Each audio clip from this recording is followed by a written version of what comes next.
वहिनी साबित करतील, वहिनीनं साबित केलेलंही आहे. परंतु तुम्ही एकीकडे महिलेचा सन्मानाची भाषा बोलायची आणि दुसरीकडे महिलेचा अपमान करायचा, ही दुटप्पी भूमिका काँग्रेस पक्षाने बंद करावी. आज तुम्ही ज्या पद्धतीने एकीकडे म्हणता दुर्गा झाली पाहिजे आणि त्या दुर्गेचा अपमान करण्याचं काम तुम्ही करताय.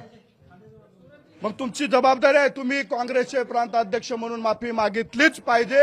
यासाठी आम्ही प्रश्न मार्गी लावणार का? लाडकी बहीण असेल, अशा प्रकारचे अनेक 100% सगळे प्रश्न मार्गी लागतील. कुठल्याही प्रश्नाचं तुम्हाला प्रश्न जर विचारायचे असतील तर तुम्ही पत्रकार परिषद घेऊन विचारू शकता. असं एखाद्याला हिनवून तुमचा प्रश्न, ही तुमची संस्कृती आहे का?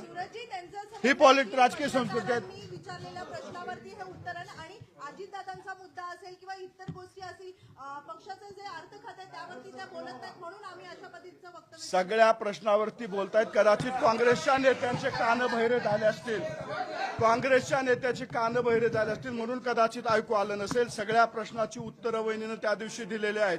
एखादी थोडकी जेवढी आपल्याला सोयीची फायद्याची ट्विट काढायचं आणि टाकायचं, ही काँग्रेसची भूमिका. महिलेचा अपमान करण्याची काँग्रेसची भूमिका, महिलेला कमी लेखणे काँग्रेसची भूमिका, हे हर्षवर्धन सपकाळ साहेबांनी या ठिकाणी जाहीर करावं. परिषदेमध्ये उठून ते आतमध्ये गेलेले आहेत, समन्वय साधून आज आम्ही या ठिकाणी त्यांना भेटण्यासाठी आलो. आज आम्ही त्यांना प्रश्न विचारण्यासाठीच आलोय. नेमकी तुमची भूमिका काय हे विचारण्यासाठीच आज आम्ही आलोय. हर्षवर्धन सपकाळ साहेबांनी या ठिकाणी त्यांची भूमिका स्पष्ट करावी, अन्यथा आम्ही या पार्टी कार्यालयातच बसून राहणार आहोत. 100% त्यांच्याशी चर्चा करणार आहोत. ते चर्चा आम्ही त्यांच्याशी चर्चा करायलाच आलेलो आहे. फक्त आता आम्हाला ते बघायचं ते आमच्याशी चर्चा करतात की पळून जात ते आहे. असं म्हणतात की धनंजय मुंडे यांना त्यांनी थेट गुंड म्हटलेलं आहे. एका गुंडाने पत्रकारांना झापलं जात होतं, हे लोकशाहीच्या स्तंभाला योग्य नाही. आणि कुठंही झापलेलं नाही. अर्धवट पाहून प्रतिक्रिया देऊ नये. माझं म्हणणं आहे की त्यांनी पूर्ण पत्रकार परिषद पाहावी. वहिनीने विचारलेल्या प्रत्येक प्रश्नाचं उत्तर त्या ठिकाणी दिलेले आहेत. उत्तर दिल्याच्या नंतर अशा पद्धतीची भाषा आहे काँग्रेस पक्षाच्या नेतृत्वाला शोभते का हे त्यांनी सांगावं. एक महत्वाचा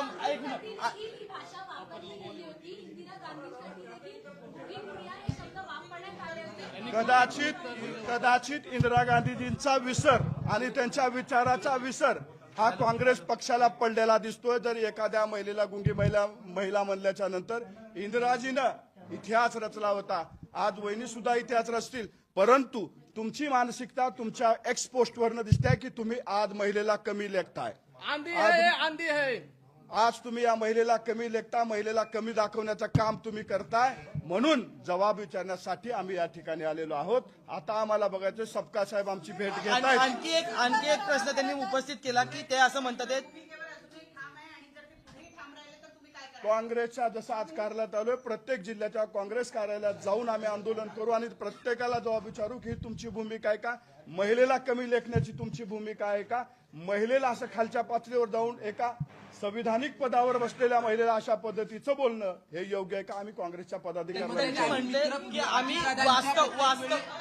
दादांच्या प्रत्येक वेळी कणखर नेतृत्वाचा आम्ही अनेक वेळा विरोध देखील केला, समर्थन देखील केलं. मात्र सुनेत्रा वहिनींनी देखील असंच आम्हाला गुंडा नाही तर मी दुर्गा आहे हे त्यांनी सिद्ध करून दाखवलं. वहिनीनं अनेक निर्णयावरनं दाखवून दिलेलं, त्यांचं नेतृत्व सिद्ध करून दाखवलेलं आहे. कुणाच्या अशा प्रश्न विचारले म्हणून त्यांचं नेतृत्वाला कुठं दाग लागणार नाही.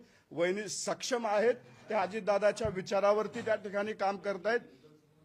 कदाचित त्यांचं जास्त काम पाहून यांच्या पोटामध्ये आग उठले म्हणून अशा पद्धतीचं विधान. हा काही अपशब्द नाही, हा कुठलाही नाहीये असं म्हणतात. केवळ वर्णन आहे,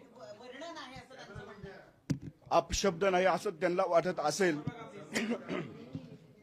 गुंगी गुड्या अपशब्द वाटत नसेल तर मला वाटतं कुठेतरी वैचारिक त्यांची पातळी घसरलेली आहे किंवा विचारधारेपासून खूप दूर गेलेले आहेत. मग का तुम्ही गुंगी गुड्या इंदिराजीनं म्हणल्यानंतर त्या काळात आंदोलन केले? इंदिराजींना गुंगी गुड्या म्हणलं म्हणून तुम्ही अनेक भाषणात का बोलता? अपशब्द नाही ना तुमचा.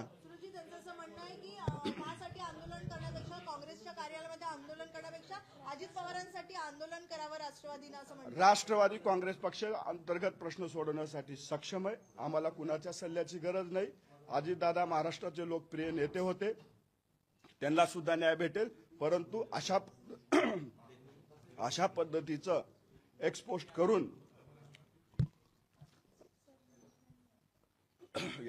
करून जाणीवपूर्वक बदनामी करणे, महिलेला कमी लेखणे हे प्रकार काँग्रेसने थांबवावे. त्यांचं असं म्हणणं आहे की निदर्शने ही विरोधकांनी करायची असतात आणि सत्ताधाऱ्यांनी वास्तविकता मांडायची असते. आम्ही वास्तविकता मांडले आणि सत्ताधारी आंदोलन करतात असं म्हणतात. म्हणजे एक वास्तविकता गोष्ट मांडली लक्षात ठेवा, निदर्शनं ही तुम्ही विकास कामावरती केले तर ठीक आहे.